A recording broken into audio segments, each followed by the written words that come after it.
सचिन गढ़ चैनल पर नए हैं तो चैनल को लाइक करें एवं सब्सक्राइब करें। राष्ट्र संघ के बारे में समझते हैं। राष्ट्र संघ क्या है?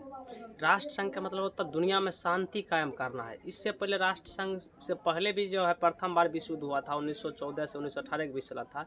इसमें लाखों लोग मारे गए थे। किसी देश का अर्थव्यवस्था चौपट हो गया था। लोग भूखे मर रहे थे। पूरा अकाल आ गया था, हाहाकार आ गया था। उस समय भी जो एक संघ बनाया गया था, उस समय जो वो संघ जो बना था उस दूसरा विश्व युद्ध ना हो, अगले बार विश्व युद्ध ना हो, इसलिए वह संघ बनाए गए थे। लेकिन अगले बार जो है प्रथम विश्व युद्ध के बाद जो संघ बना वह कामयाब नहीं रहा। आखिर 1939 से लेकर के 1945 ईस्वी के बीच एक विश्व युद्ध हो ही गया, इसलिए वो जो है संघ खत्म हो गया। अब 1945 में जो विश्व युद्ध खत्म हो उसके बाद जो है एक नया संघ बनाया गया जिसका नाम है संयुक्त राष्ट्र संघ।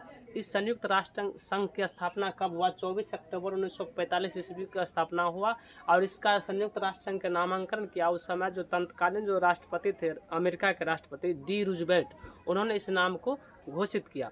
इसका काम क्या है कि दुनिया में शांति स्थापित करना है, एक दूसरे आपस में लड़ना नहीं है, झगड़ना नहीं है। दुनिया में जब कभी आपदा आएंगे तो उस आपदाओं को सभी मिलकर के निवारण करना है।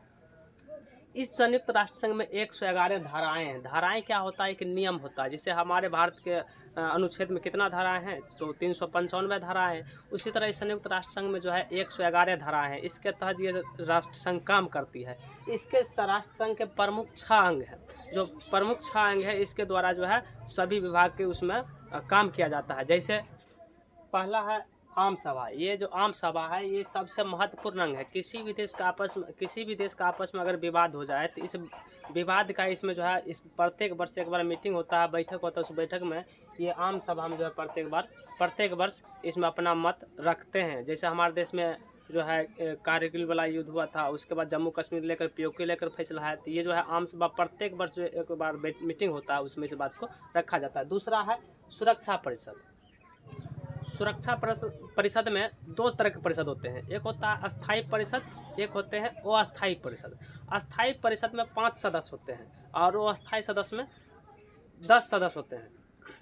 अस्थायी सदस्य जो है कभी इसका चुनाव नहीं होता है, कभी ये चेंज नहीं हो सकता। इसके पास वीटो का पावर होता है। अगर कोई भी दुनिया में काम करना है, कोई भी विश्व में कोई भी काम करना है, अगर इस 5 अस्थायी सदस्य अगर इसमें से हिस्सा नहीं, अगर एक भी अगर हिस्सा नहीं लेते हैं तो किसी भी जो है संगठन का मायने नहीं रखता है। 5 अस्थायी सदस्य हैं, इसका कभी चुनाव नहीं होता है और 10 अस्थायी सदस्य हैं, इसका चुनाव होता है। इसका कार्यकाल 2 वर्षों के लिए होता है। प्रत्येक 2 वर्ष में इसका चुनाव होता है नए नए। जैसे हमारा भारत देश अभी जो है इसका अस्थायी में इसका सदस्यता मिल चुका है। आगे है सामाजिक परिषद काम है जो आपस में जो है भाईचारा बना कर रखना है, किसी के साथ मतभेद नहीं करना। अगर किसी का आर्थिक की कमी हो गया, किसी भी देश का अगर आर्थिक व्यवस्था पूरा डाउन हो गया है या एक आपातकाल आ गया है, उस देश में जो है खाने पीने की कमी है, दवाइयाँ की कमी है, तो जो इसके सदस्य होंगे इस सदस्य जो है उसको देना पड़ता है, काम करना पड़ता है। तत्काल में संयुक्त राष्ट्र संघ में 192 देश हैं। जब इसकी स्थापना हुआ था उस समय इसका मात्र 52 ही देश इसमें शामिल था। आगे है न्यास परिषद। न्यास परिषद का काम है जो इसका भी वही काम है जो दुनिया में जो शांति बर्ताव करके रखना है। जो समुद्री क्षेत्र है जो उस पर जो है कोई आगे आपस में झगड़ा ना हो, इसका भी मिलान करना है। आगे अंतर्राष्ट्रीय न्यायालय। अंतर्राष्ट्रीय न्यायालय का मतलब होता है इसमें भी जजमेंट होते हैं। इसमें 15 जज बैठते हैं और इस जज का भी चुनाव इसमें होता है। जो जब किसी भी देश में आपस में विवाद होगा या विश्व युद्ध कहीं हो रहा है, विश्व युद्ध तो इसका जब ये विश्व युद्ध होगा तभी तो इसका संगठन खत्म ही हो जाएगा। अगर आप जैसे अभी रूस और यूक्रेन युद्ध चल रहा है तो इसमें युद्ध चल रहा है, इसमें जो शांति वार्ता के लिए इसको आगे आना चाहिए लेकिन नहीं आगे आ रहा है। इसमें जो अंतर्राष्ट्रीय अगर वो दोनों देश कोई जो है अंतर्राष्ट्रीय न्यायालय में केस कर देगा संयुक्त राष्ट्र संघ में तो वो केस इसमें चल जाएगा। तो इसमें भी 15 जज होते हैं। संयुक्त राष्ट्र संघ में कितने जज होते हैं? 15 जज होते हैं और यही जज जो इसका फैसला करते हैं। आगे है सचिवालय। राष्ट्र संघ के वर्तमान जो महासचिव है वह बान की मून है। इसका काम है इसमें जो है कई भाषाओं इसमें जो दस्तावेज होते हैं उसको रखा जाता है और इसमें जो कई भाषाओं का जो है इसमें उल्लेखित किया गया है। जैसे इस सचिवालय में 6 भाषाओं को उल्लेखित किया गया है। जैसे देखिए चीनी है, अंग्रेजी है, फ्रेंच है, रूसी है, अरबी है, स्पेनिश है।